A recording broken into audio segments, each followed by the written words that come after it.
Okay, so let's start by talking about what the physical form factor is of a server. So when we talk about physical form factor, you remember when we looked at the desktop computer, it was tall. A server is, in the most part, there are servers that aren't this way, but for the most part, the servers are in a particular shape. You'll see it's kind of horizontal like a box of pizza. The width of this server is actually very specifically designed from an industry perspective. So there's an exact height that every server in the world, for that matter, or many other things that are designed to work in data centers, measure. That unit of measurement is called a U. So this server is actually a half U. One of the things you'll need to know on the Server Plus exam is how many inches a U is and how many a half U is. Just to give you an example, this is what a half U looks like. This server down here, you'll see that this one is bigger, and you can see that this is a full U server. They do make servers that are even bigger than that, so they're like 2 or 3 or 4 U. There's some specialized applications and reasons for that, which we'll learn about a little bit later in the semester. But when we talk about specific, just different parts of the server, you can see that it's really long.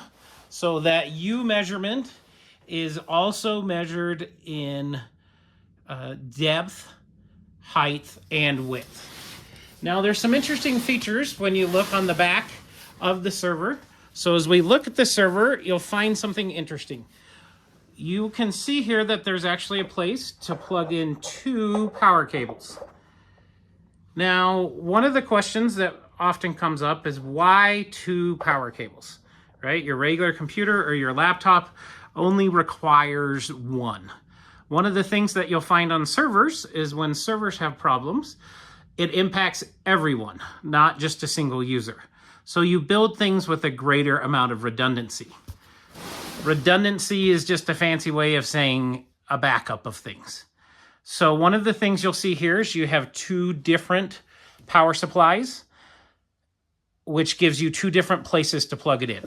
You also have some nice things that are very easy to help you diagnose things on servers. You'll see you have flashy lights. And also, the servers are often built with something that's called hot swappable or interchangeable parts. So you'll see, let's say this part has broken. You can actually take this part out and either service it or replace it or warranty it or whatever you do. And then you can keep running the server with the leftover one that's in here because you have 2. Then when the repaired part comes back in, you simply slot it back in, and then you can plug them in and run all of it at once. The cool part about it is you can do that without even having to turn the computer off, and the users that rely on access to that server don't even know that it happened. Another really valuable piece of vocabulary to learn about servers is the word modular, which means you can make changes to or modify things as you go. So one of the things that you'll see here is, if you remember, here on the front side, we have all these 6 different hard drives. So when you start putting that type of equipment all together and it's running at once, it will generate heat. So in this case, as you pull these parts out, you'll see that these are little tiny fans. So you'll see here that this is considered modular, which means you can take it in and out. So in this case, we can actually physically install that piece back in, and then now those are working. So if there's ever a problem with them, you can get new ones or you can repair them, and you can adjust it like that. So just like we adjusted pulling out those 2 pieces, that piece, you could also pull out a different piece, and that's the whole concept of how things are replaceable.